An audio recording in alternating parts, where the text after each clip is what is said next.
हम पढ़ रहे हैं संख्या पद्धति, और संख्या पद्धति पर ये अपना तीसरा वीडियो है। इससे पहले 2 वीडियो अपलोड किए जा चुके हैं।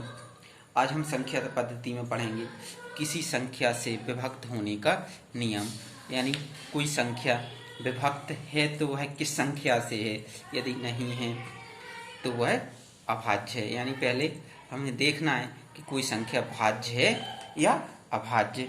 तो हम आज क्या पढ़ेंगे कि कोई संख्या भाज्य है या अभाज्य। यदि कोई संख्या अभाज्य है तो कोई बात नहीं, यदि भाज्य है तो है किस संख्या से भाज्य है। तो सबसे पहले हम ये पता करेंगे कि यदि कोई संख्या भाज्य है तो है किन किन संख्याओं से भाज्य हो सकती।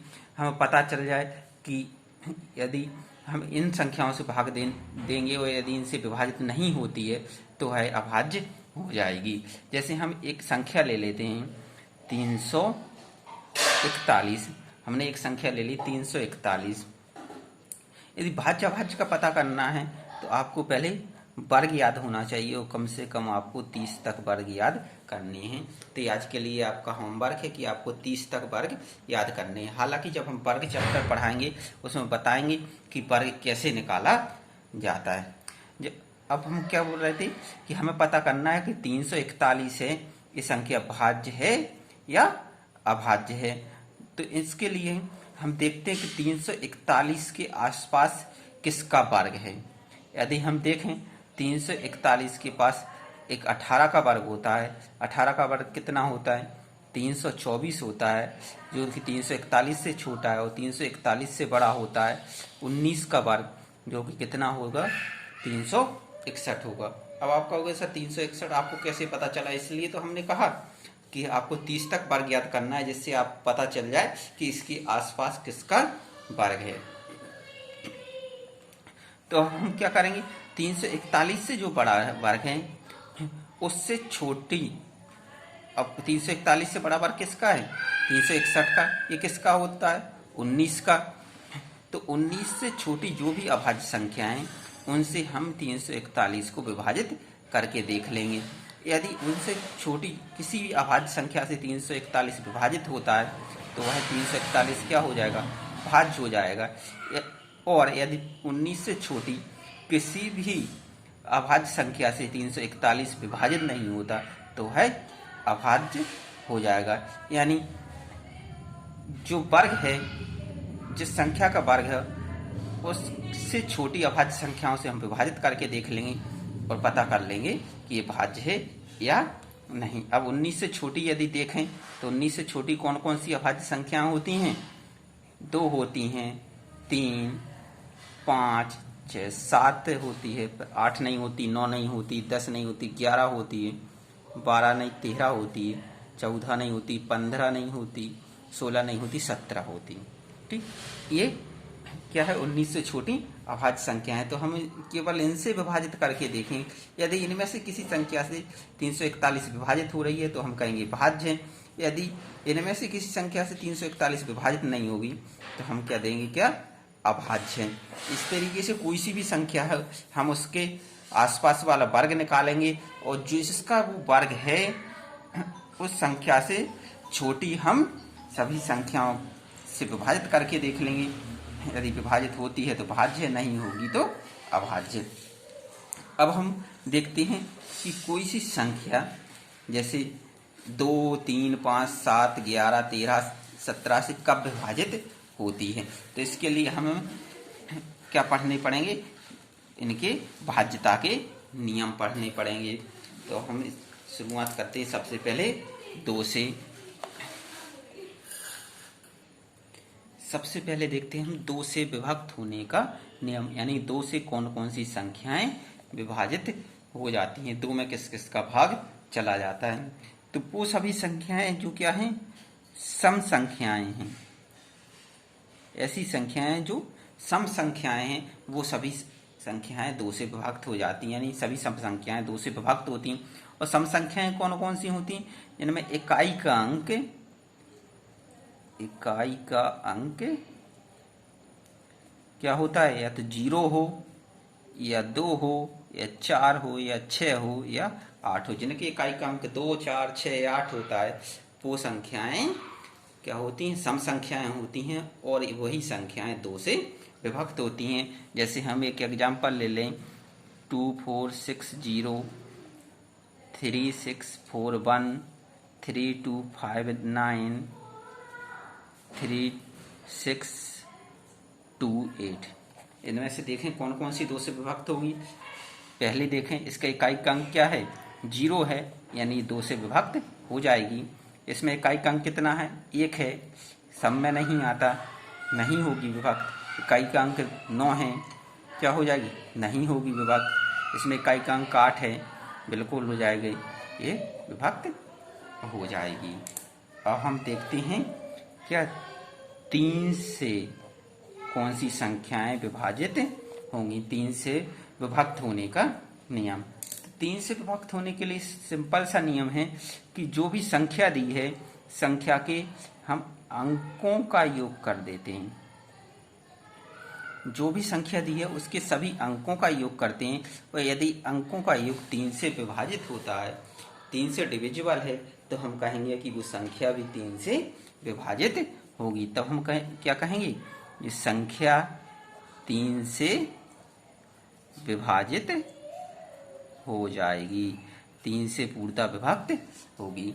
जैसे एक एग्जाम्पल ले लेते हैं, 3, 2, 1, 5, 6, 1। एक हमने एक संख्या ले ली, क्या है? 3,21,561 एक संख्या है, जिसको हमें चेक करना है कि 3 से विभक्त है या नहीं। तो हम क्या करेंगे? हमने कहा अंकों का योग करेंगे। ठीक है, अंकों का योग कैसे होगा? तो जोड़ देते हैं सभी अंकों को। 3 + 2 + 1 + 5 + 6 + 1 कितना आ गया? 3, 2, 5, 1, 6, 6, 5, 11, 11 और 6, 17 और 1, 18। इनकी अंकों का योग कितना हो गया? 18। 18 क्या 3 से विभक्त है? 3 से भाग दे के देख लीजिए, 3 18, 6 बार गया। शेषफल कितना आ गया? जब शेष 0 आता है तो हम बोलते हैं कि ये संख्या क्या है? पूर्णतः विभाजित है, यानी 18 पूर्णतः विभाजित है। जब हमने क्या कहा था? अंकों का योग पूर्णतः विभाजित होगा तो संख्या भी विभाजित होगी, यानी ये जो संख्या है 3,21,561, ये क्या हो जाएगा? 3 से पूर्णतः विभाजित हो जाएगी। एक और ले लेते हैं हम, 5, 2, 1, 4, 1। एक संख्या ले ली हमने 52,141। इसको चेक करते हैं क्या ये 3 से विभाजित है। तो हमने क्या कहा था? अंकों का योग करेंगे, डायरेक्ट जोड़ लेते हैं। 5 और 2 7 और 1 8 और 4 12 और 1 13। अंकों का योग कितना आया? 13। 3 से विभाजित करते हैं, कितनी बार गया? 4 बार गया। शेष कितना बच गया? 3 चौके 12, 13 में से 12 घटाया, शेष 1 बच गया। यानी ये पूर्णतः विभाजित नहीं हो रहा है। अंकों का योग पूर्णतः विभाजित नहीं हो रहा, तो संख्या भी पूर्णतः विभाजित नहीं होगी। अब 3 का हो गया। अब हम देखते हैं 3 के ही तरह, 3 के ही जैसा 9 का होता है। तो हम देख लेते हैं 9 से कौन सी संख्या विभाजित होती है। तो जो 3 में करते थे बिल्कुल उसी का करना है। हम 3 में क्या करते थे? अंकों का योग करते थे। इसमें भी हम जब 9 से चेक करेंगे तो अंकों का योग करेंगे। 3 में हम क्या कर देते? 3 से चेक कर देते थे, 3 का भाग देते थे। यदि हम 9 से डिविजिबिलिटी चेक कर रहे हैं, 9 से विभाज्यता का नियम चेक कर रहे हैं, तो हम 9 से भाग देंगे। और यदि अंकों के योग में 9 का भाग पूरी तरह चले जाता है तो ये क्या हो जाएगी? वो संख्या भी 9 से विभाजित हो जाएगी। क्या हो जाएगी? संख्या भी 9 से विभाजित हो जाएगी। यदि अंकों का योग 9 से विभाजित नहीं होता, शेषफल बचता है, तो संख्या भी विभाजित नहीं होगी। जैसे हम इसी एग्जाम्पल को देख लेते हैं। क्या है? 3, 2, 1, 5, 6, 1 ले लिया। इसका अंकों का योग कितना था? 18 आया था। अब इसको हम 9 से भाग देते हैं। 9 से भाग दिया, 9 दूनी 18। शेषफल कितना बचा? 0 बचा। ठीक, संख्या क्या है? पूर्णतः विभाजित। इसके अंकों का योग क्या था? 18 आया था, जो कि क्या था? पूर्णतः विभाजित था। भाग 9 से पूरी तरह जा रहा था, यानी ये संख्या भी पूर्णतः विभाजित होगी। एक और हम एग्जाम्पल देख लेते हैं, जैसे 5623116। ठीक, एक है 5,62,316 एक संख्या है। इसके हम अंकों का योग करते हैं, डायरेक्ट जोड़ लेते हैं। 5 और 6 11 और 2 13 और 3 16 और 1 17 और 17 और 6 कितने होते हैं? 23। 23 आ गया। 9 से भाग देते हैं। क्या पूरी तरह विभाजित हो रहा है? नहीं हो रहा। जब अंकों का योग पूरी तरह विभाजित नहीं हो रहा तो संख्या भी विभाजित नहीं होगी। यानी जो हमारी संख्या थी 5,62,316 ये 9 से विभक्त नहीं होगी। दूसरी बात यह है कि जो संख्या क्या होगी, जो संख्या अगर 3 से विभाजित नहीं हो रही है, जो संख्या 3 से विभाजित नहीं हो रही है वह कभी भी 9 से विभाजित नहीं होगी, कभी भी विभाजित नहीं होगी। यानी कि यदि कोई संख्या 3 से विभाजित नहीं हो रही है तो वह 9 से भी विभाजित नहीं होगी। मतलब पहली कंडीशन ये है कि यदि 3 से विभाजित नहीं हो रही तो हम चेक ही नहीं करना है 9 से कि विभाजित हो रही है या नहीं हो रही है। अब आगे बढ़ते हैं। अब तक हमने क्या कर लिया? 2 से कर लिया, 3 से हो गया। अब हम देखते हैं 4 से विभाजित करने का नियम। 4 से विभक्त होने का नियम। कोई सी संख्या 4 से विभाजित कब होती है? 4 से विभाजित करने के लिए सिंपल सा है, उसके जो अंतिम 2 अंक हैं, अंतिम 2 अंक मतलब इकाई एवं जो दहाई का अंक है वो क्या होना चाहिए? 4 से विभाजित होना चाहिए। कोई सी भी संख्या 4 से विभाजित तभी होगी जब उसके अंतिम 2 अंक किससे? 4 से विभाजित होंगे। देख लेते हैं, कोई संख्या ले लेते हैं 523125 एक हमारी संख्या है 52,31,256। इसको हमें चेक करना है कि 4 से विभाजित है या नहीं। तो इसमें हम क्या करेंगे? इसके अंतिम 2 अंक लेंगे। अंतिम 2 अंक कितने हैं? 56 हैं। हम 56 को डिवाइड कर के देख लेते हैं 4 से। क्या हो रहा है? 4 एकम 4, 4 चौके 16, 14 चौके 56 होता है, यानी 14 बार गया है। इसका मतलब क्या हुआ? 56 है वो 4 से पूर्णतः विभक्त है। 4 से पूर्णतः विभक्त 56 है, यानी अंतिम 2 अंक पूर्णतः विभक्त हैं। और नियम कहता है कि यदि अंतिम 2 अंक पूर्णतः विभक्त हैं तो पूरी संख्या पूर्णतः विभक्त होगी, यानी 4 का इसमें भाग चला जाएगा। तो जो हमारी संख्या है 52,31,256, इसमें 4 से भाग चला जाएगा, ये पूरी तरह कट जाएगी। आप चाहो तो इसके लिए भाग देकर चेक भी कर सकते हो। एक और हम संख्या ले लेते हैं 4 2 1 8 5 7 4 2। ठीक, हमने एक संख्या ले ली। इसमें हम क्या करते हैं? अंतिम 4 से विभक्ति का नियम पढ़ रहे हैं तो हम क्या करेंगे? अंतिम 2 अंक ले लेंगे। अंतिम 2 अंक कितने हैं? 42 हैं। 42 को हम देखते हैं, 42/4 क्या कट रहे हैं? नहीं कट रहे हैं, शेष बच रहा है। इसमें कितना बच रहा है? शेष 2 बच रहा है, यानी ये 4 से अंतिम 2 अंक पूर्णतः विभक्त नहीं हो रहे हैं। और जब अंतिम 2 अंक पूर्णतः विभक्त नहीं होते तब हम क्या बोलते हैं कि ये पूरी संख्या भी पूर्णतः विभक्त नहीं होगी। यानी ये जो संख्या है ये 4 से विभाजित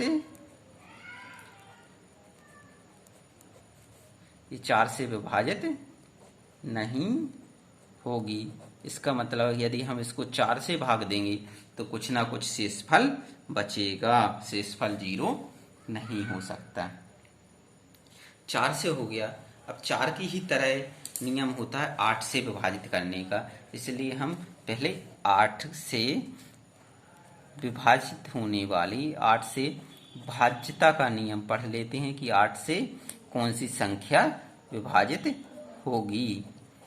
8 से भाज्यता का नियम, जिस तरीके से हम 4 से भाज्यता चेक कर रहे होते थे तो क्या लेते थे, अंतिम 2 अंक ले लेते थे। यदि हम 8 से भाज्यता चेक करेंगे तो अंतिम 3 अंक लेंगे। क्या लेंगे, अंतिम 3 अंक। अंतिम 3 अंक कौन से होते हैं, अंतिम अंक होता है इकाई, फिर दहाई, फिर सैकड़ा।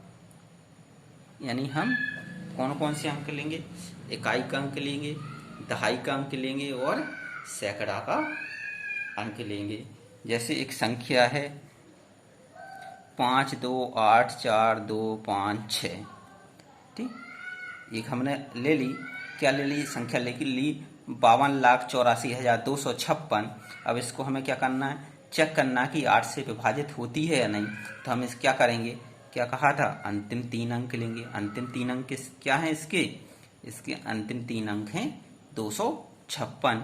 तो हम 256 को चेक कर लेते हैं, किससे, 8 से भाग देके। 8 से भाग दीजिए, कितना होता, 8 दूनी 16, 8 तिये 24, 3 बार गया, 1 बचा, 16 हो गया, 8 दूनी 16, 32 बार जा रहा है।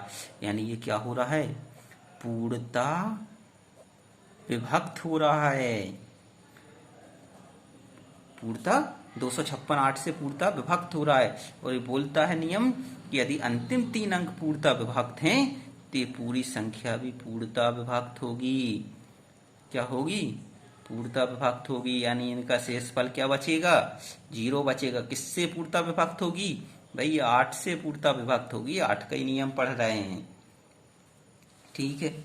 एक और एग्जाम्पल ले लेते हैं, 5 2 4 6 8 7 3 2, ठीक, ये हमने ले ली।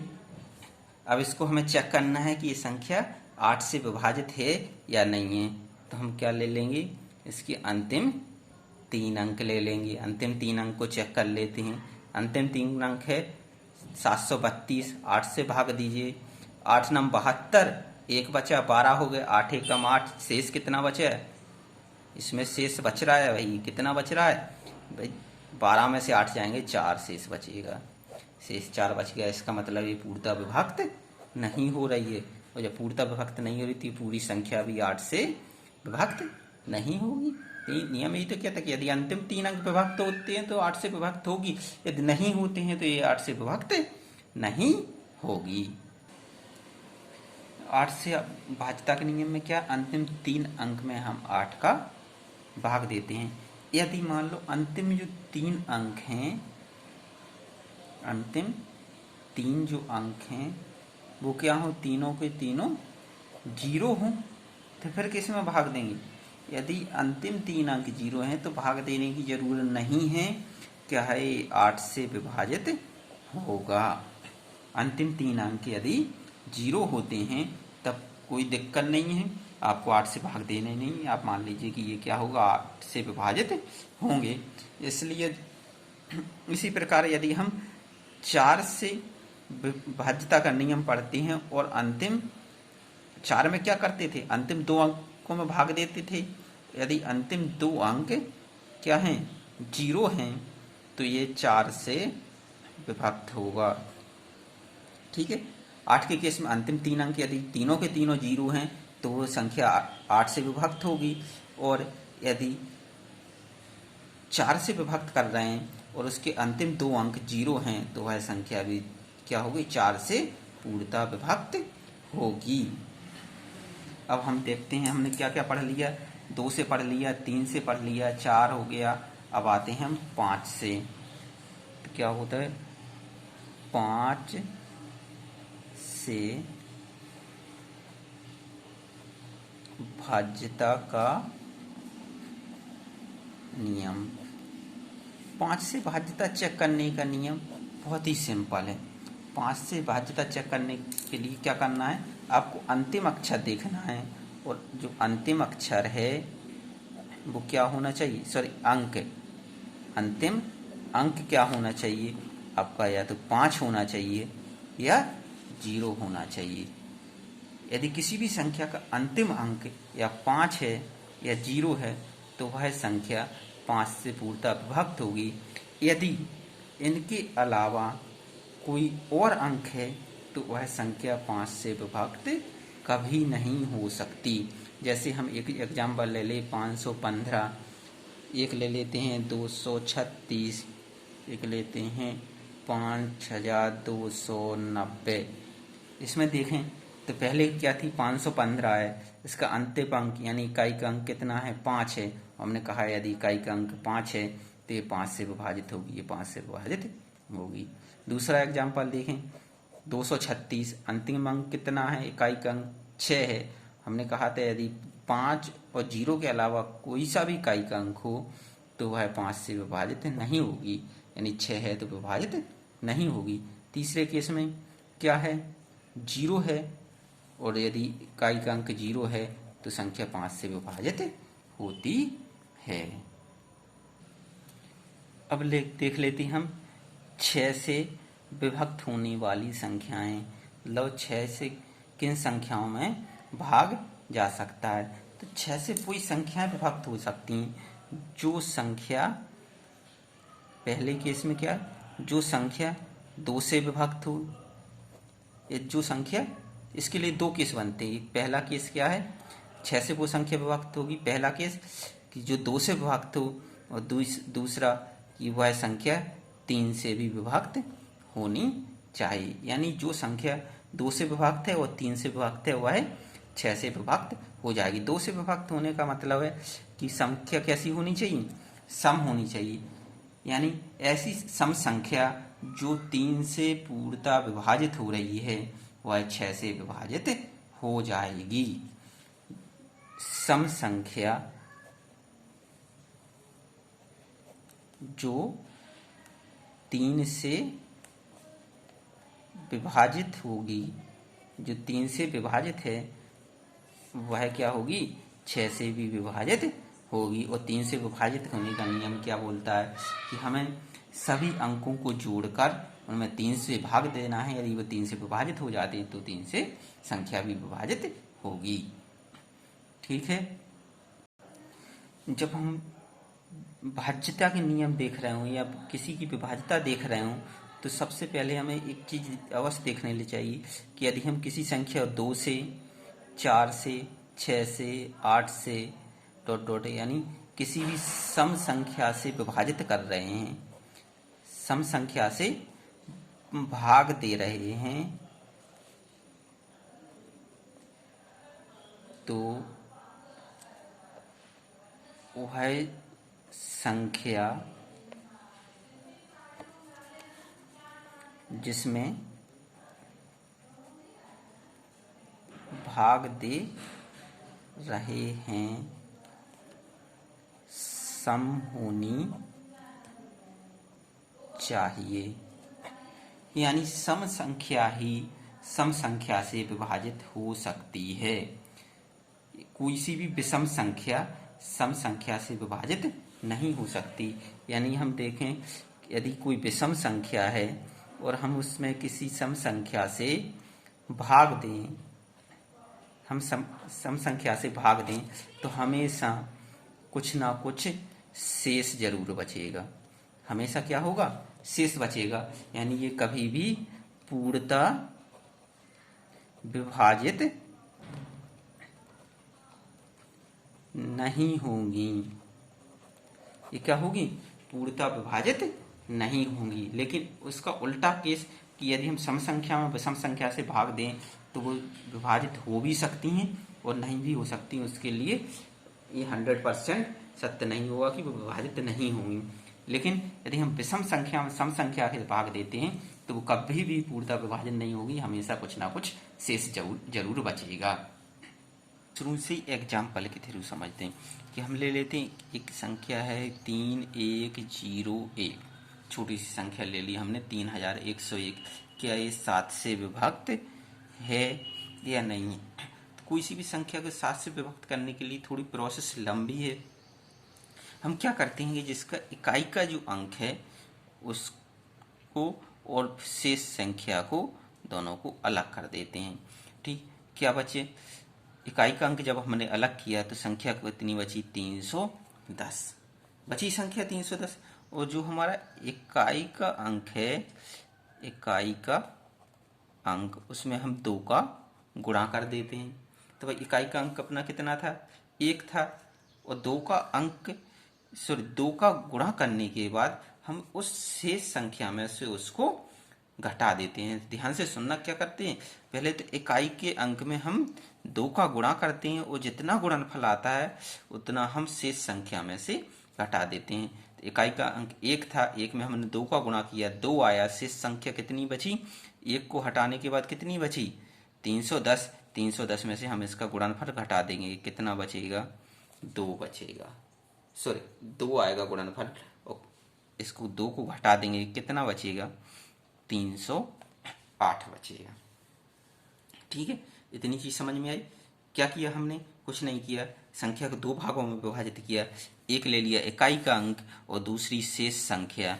जो इकाई का अंक था उसमें 2 का गुणा किया, उस शेष संख्या में से उसको माइनस कर दिया। शेष संख्या 310 थी, इकाई का अंक 1 था, 2 का गुणा किया, 2 एकम 2 आया, और 310 में से 2 को माइनस कर दिया, कितना बचे, 308। अब सेम प्रोसेस रिपीट करते जाते हैं जब तक हमें एक छोटी सी संख्या नहीं मिल जाती।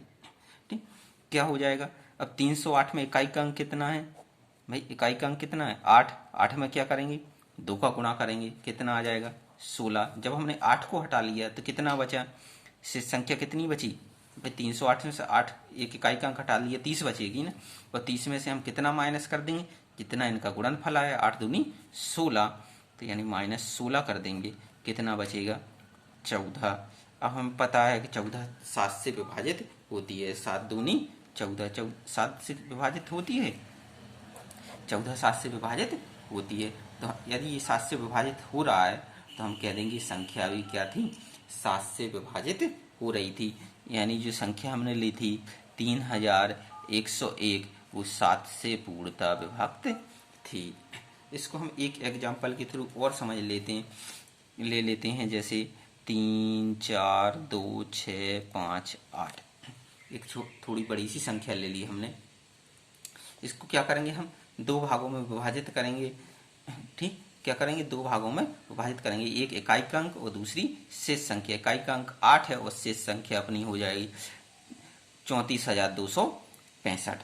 अब क्या करते, इकाई के अंक में 2 का गुणा, यानी 8 दूनी 16, और जो 16 आया वो हम शेष संख्या में से घटा देते हैं, यानी 16 शेष संख्या में से घटा देते हैं, कितना हो जाएगा, 5 में से 6, 15 में से 6 जाएंगे, 9 बचेंगे, 5 में से 1 गया, 4 2 4 3।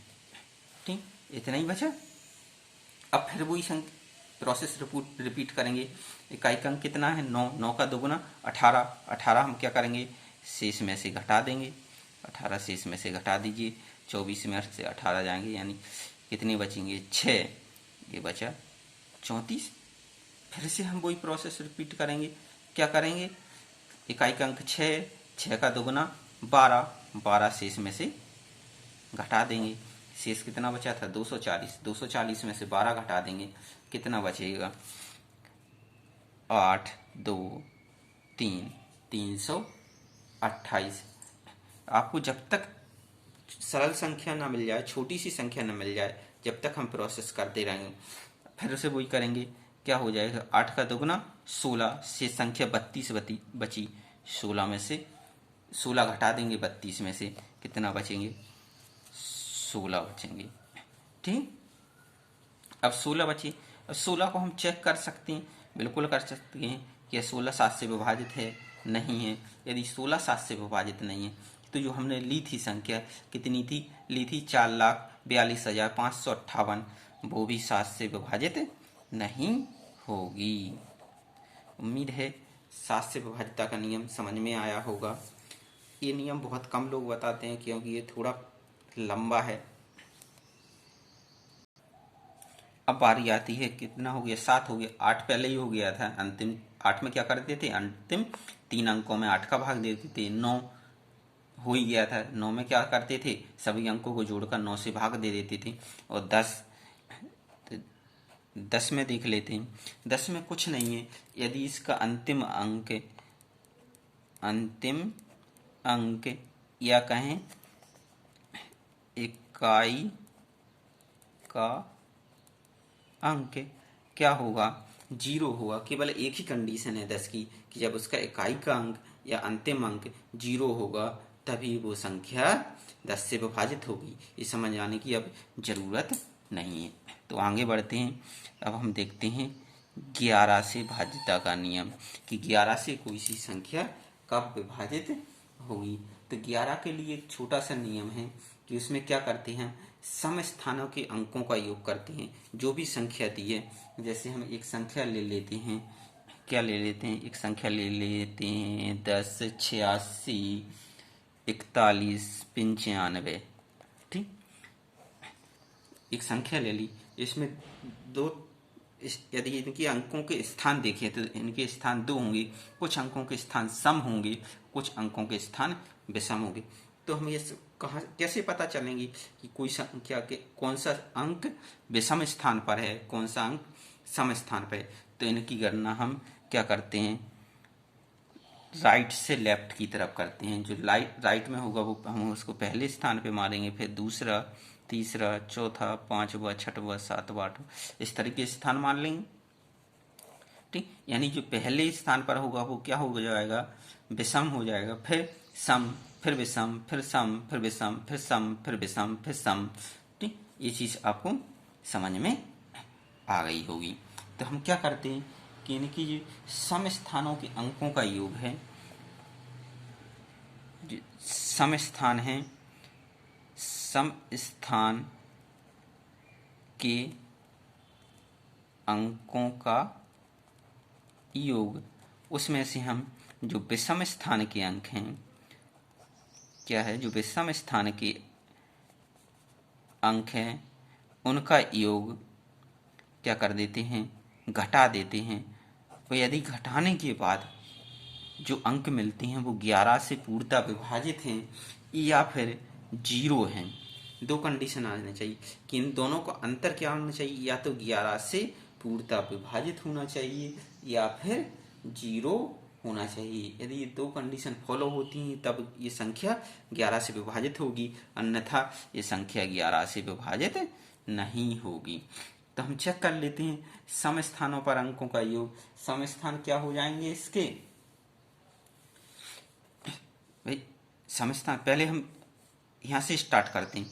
तो ये क्या हो जाएगा, 5 विषम हो जाएगा, तो हम विषम ले लेते हैं 5, फिर विषम क्या हो जाएगा, 1 छोड़कर दे लेंगे, ये सम हो जाएगा, फिर +1, फिर 4 छोड़ देंगे +6, फिर 8 छोड़ देंगे +0।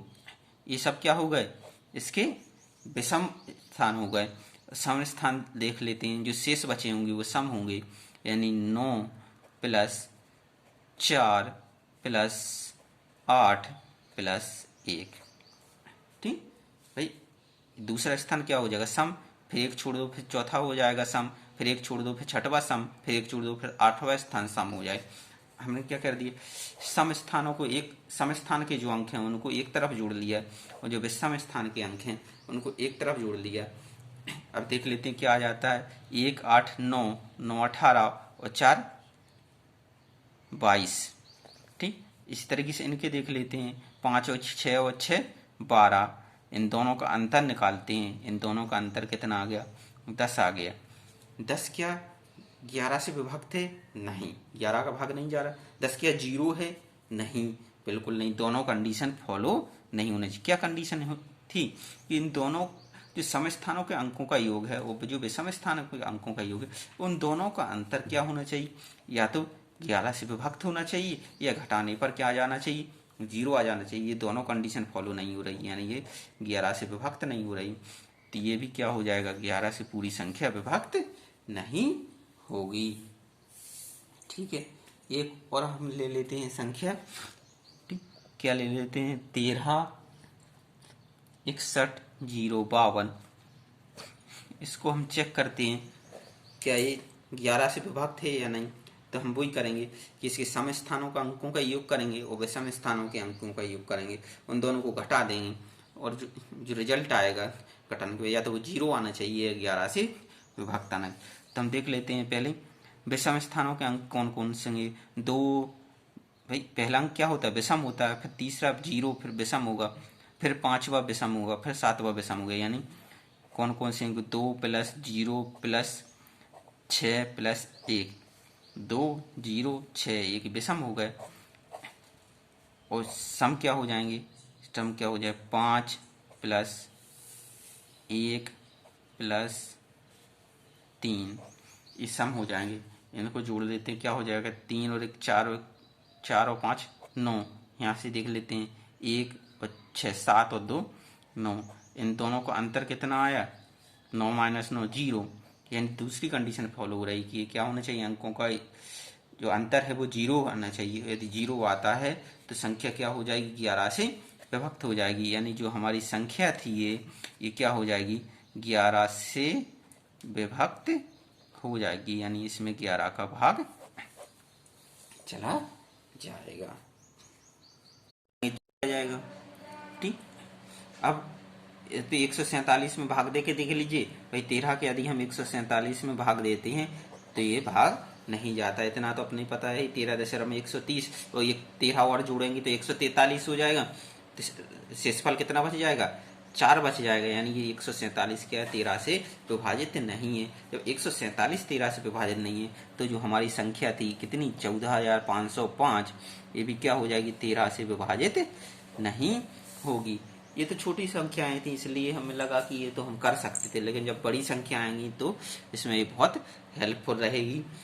और सिंपल है, ज़्यादा कुछ नहीं है, आप इसको मौखिक भी कर सकते। जैसे हम इसमें क्या करना था, 1 का गुणा करा, 4 एकम 4, इसमें 4 जोड़ दिए 17 हो गए। अब 7 आ गया, 7 में गुणा कर दिए, 7 चौके 28, और इसको माइनस कर दीजिए, कितना बचा था भाई। इस डिजिट को तो देखना ही नहीं ना, इस जो बचती जा रहा है उसमें देख लीजिए, 141 में 28 जोड़ दीजिए, 169 हो गए। करने की कुछ ज़रूरत ही नहीं है, आपकी मौखिक भी हो जाएगा। ठीक, 13 मेरे हिसाब से 13 तक नियम पढ़े हैं हमने, काफ़ी है। यदि आपको लगे कि और आगे की नियम बताना चाहिए तो आप कमेंट करके बता दें। ठीक, तो मैं 17 23 इनके भी नियम बता दूंगा। ठीक है, धन्यवाद।